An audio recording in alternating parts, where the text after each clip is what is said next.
We ain't taking nobody's life. We putting kids through school. We connecting people with people so they can get interns and get opportunities. That's what happened when you confident. You're not jealous of nobody. You ain't got to hate on nobody. But when you're not confident, you're a dangerous person. Malcolm said the greatest person you should fear in life is the person that ain't got nothing to live for. Malcolm said, don't be in the alley with somebody that ain't got nothing to live for, because they'll take your life too, because they don't care about their own. Last one, ask. Who do I need to become in order to execute? Do me a favor. Greatest challenge sometimes we have is we're afraid to ask. Most humiliating time of my life was being an African-American man in Michigan State University, a classroom that was, let's just say, homogeneous for a boy coming from Detroit. I remember being in there, don't know what's going on. I was scared to ask.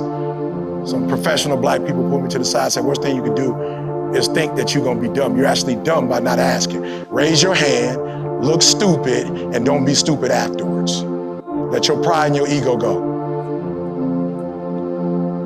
And I did it. And it felt good after the third time asking. I started becoming like a guru at asking. And I started figuring out how to actually ask something, but because before I didn't really know how to ask, I would say it and you couldn't answer me because I didn't even know how to ask. And I became an expert at learning how to ask. Then I started reading my professor's books. I didn't even know they had books, and I would come to class and ask questions from their book. In your book about pedagogy, chapter 3, you mentioned centralization versus decentralization. When you said decentralization, specifically what were you referring to? And give me an example of it.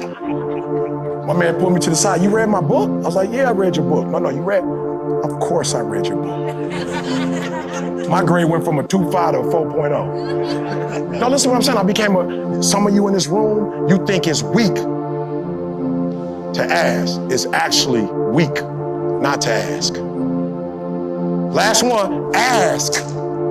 I don't want to go here, but it said ask and you shall seek, knock. Simple. It's right there in the word. But you can't get what you don't ask for. I leave you. The giants of the past were great, but we need giants of the present. We need giants of the present. We need Malcolms of the present, Martins of the present, Family Lou of the present, Garvey of the present, Carter G. Woodson of the present, W.E.B. Du Bois of the present. Come on. We need the present. Can I be just super honest? So I dropped out of high school. The pastor helped me to get my GED. I went to an HBCU in Huntsville, Alabama. I'm gonna be scared, bro. When they first told me Alabama, we only knew one thing about Alabama coming up in Detroit, and that was the KKK. I'm like, bro, what in the world? Y'all gonna send me to Alabama? Nah, you go to Bama, bro, some of the nicest people in the world. One cool thing about Bama, you know who like you and who don't. I'm gonna say that again. One thing you love about Alabama, they don't play no game. You know who for you, you know who against you. I love Michigan, but sometimes you can't tell the difference. So when I went down south, one of my first English courses, we watched the Eyes on the Prize series. Every young person needs to watch the Eyes on the Prize. And I heard for the very first time in my life the story of Emmett Till. And when I saw what Emmett Till went through, I was like, bruh, come on, you playing? You can't read or write and you 18, almost 19? At a time in our country, bro, you just kick in a man's door, take his kid out and kill him and you can't do nothing about it. I was like, they went through too much for you to be ignorant, for you to be dumb. They fought to go to school, Little Rock 9. They had to have the doggone National Guard to go to school. Ain't nobody stopping me from going to school but me. And so that video with Emmett Till changed my life. And then there was one other one, look him up. Yummy Sandifer, 11-year-old, south side of Chicago. Got shot 11 times in the back of the head, execution style, by my own people. And I realized we got two enemies. We like to focus on the one out, but we got an enemy within.